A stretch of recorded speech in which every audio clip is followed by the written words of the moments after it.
నమస్కారం. నిన్న చంద్రబాబు నాయుడు గారు సూపర్ 6 చాలా పెద్ద చరిత్ర సృష్టించిన సూపర్ 6 హిట్ అన్నట్టు పత్రికలు రాయడం, నిన్న ఆయన కరపత్రాలు లేనటువంటి కొన్ని పేపర్స్ సూపర్ 6 చాలా సూపర్ హిట్ అన్నట్టు చాలా రకరకాలుగా వార్తలు వచ్చినాయి. చంద్రబాబు నాయుడు గారు, మీరు ఒక ముఖ్యమంత్రికి పదవి అధిష్ఠించడానికి సూపర్ 6 అని అనౌన్స్ చేశారు. సూపర్ 6ని నేను వచ్చిన వెంటనే అమలు చేస్తాను, ప్రజలందరూ నాకు ఓటేస్తే ఈ సూపర్ 6 పథకాలన్నీ దిగ్విజయంగా అమలు చేసి ప్రజలను ఆదుకుంటానని చెప్తే ఈ మాటలు నమ్మి ప్రజలు మీకు ఓట్లేయడం జరిగింది. దాంట్లో మీరు చెప్పిన వీటిల్లో ఫస్ట్ నిరుద్యోగ భృతి నెలకు 3,000 ఇస్తా అన్నారు. తర్వాత రైతు భరోసా, రైతులకి నెలకి 20,000 ఇస్తా అన్నారు. దాంట్లో ఇప్పుడు మీరు ఇస్తున్నది ఏంటంటే, మరి రైతులకి 6,000 నుంచి 12,000 దాకా కేంద్రం ఇస్తుంది, మీరు ఇచ్చింది ఎంతో మీరే లెక్కేసుకోండి.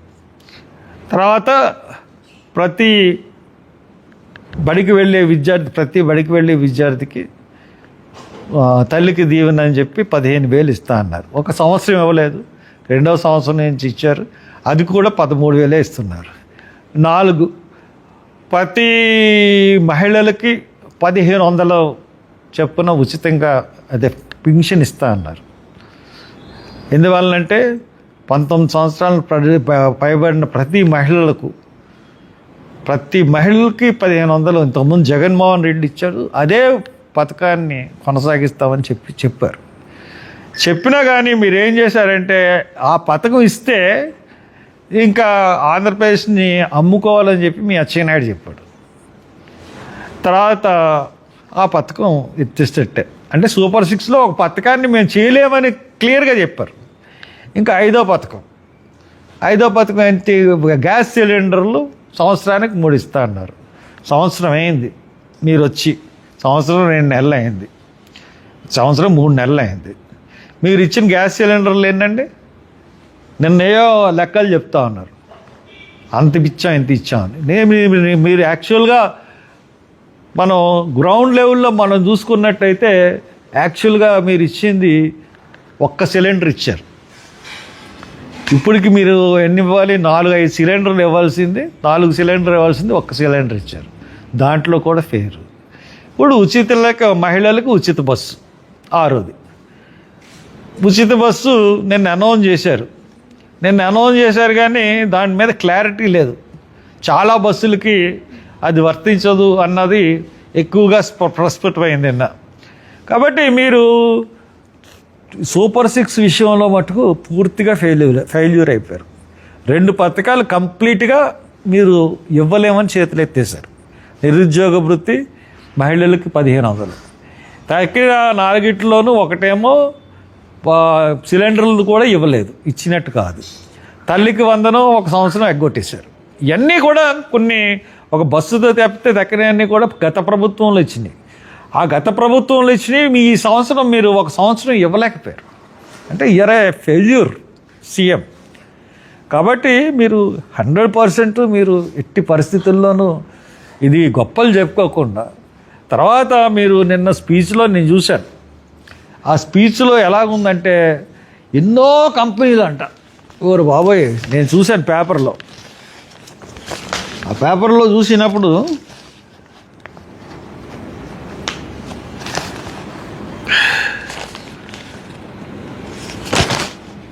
తర్వాత మీరు డిఎస్సికి ఫస్ట్ సంతకం పెడతా అన్నారు, సంతకం పెట్టారు.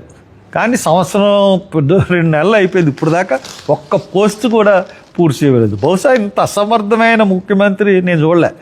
ఒకసారి రాజశేఖర రెడ్డి గారు రైతులకు ఉచితంగా అంటే ఫస్ట్ సంతకం పెడతానంటే ఫస్ట్ సంతకం పెట్టిన 4 రోజుల్లోనే కరెంట్ ఇవ్వడం జరిగింది. అటువంటిది మీరు సంవత్సరం అయిపోయింది, ఇప్పుడు దాకా ఒక పోస్ట్ కూడా ఇవ్వలేదు. 64 లక్షల మందికి ఎన్టీఆర్ భరోసా పెన్షన్లు ఇచ్చామని చెప్పుకుంటున్నారు. 10,000 కోట్లతో తల్లికి వందనం అన్నారు. 2,484 కోట్లతో 2 కోట్ల రాయితీ సిలిండర్లు అన్నారు. ఆర్టీ బస్సుల్లో మహిళలకు ఉచిత ప్రయాణం.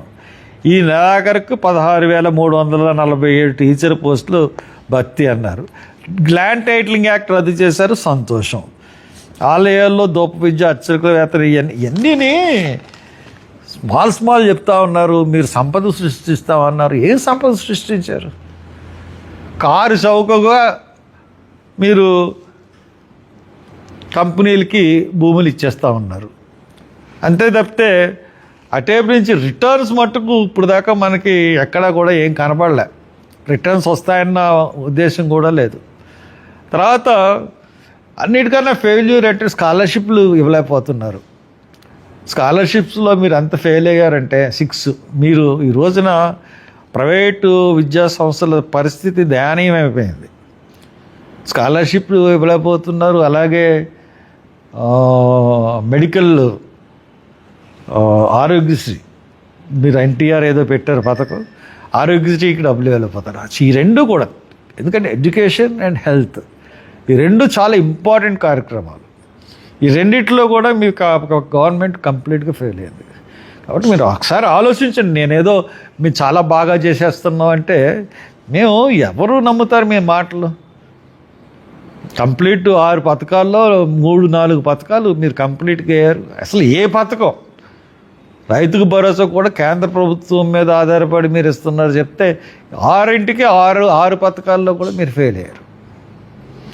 కాబట్టి తల్లికి వందనంలో మీరు 13,000 సంవత్సరం ఇవ్వనే లేదు. కాబట్టి 6 పథకాలకి 6 పథకాలు మీరు సూపర్ ఫట్ అయ్యారు. సూపర్ హిట్ కాదు, సూపర్ ఫట్ అయ్యారు. సో ఇటువంటి స్పీచ్లు వీటి వల్ల ప్రజల్ని మభ్యపెట్టాం, ప్రజలు మాతో ఉన్నారని అనుకోకండి. ఎలక్షన్స్ ఏదో నెగ్గుతున్నారు. బై ఎలక్షన్స్ ఏముంది? బై ఎలక్షన్స్ ఏ గవర్నమెంట్ ఉంటే ఆ గవర్నమెంట్లో పోలీసు బలగాలను ఉపయోగించుకొని నెగ్గుతారు. అది పెద్ద విషయమే కాదు. అసలు లాస్ట్ గవర్నమెంట్ అయితే అసలు నామినేషన్లు ఎవరిని అయినవ్వలేదు. అది కూడా చెప్తున్నాను. వాళ్ళు ఏమీ పెద్ద బాగా చేశారని కదా, అసలు నామినేషన్లు ఎవడైతే దాని మీద రౌడీ షీట్ తెరిచారండి. కాబట్టి మీరైతే ఎలక్షన్ జరగనిచ్చారు కానీ మీరు ఆటోమేటిక్గా మీరే ఓట్లు వేసుకున్నారు.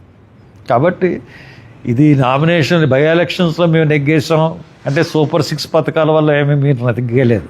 మీరు బలం ఉంది కాబట్టి, మీరు ప్రభుత్వంలో ఉన్నారు కాబట్టి నెగ్గారు. ఈ సూపర్ 6 విషయాల్లో మటుకు మీరు పూర్తిగా విఫలమైనట్టు లెక్క. Thank you.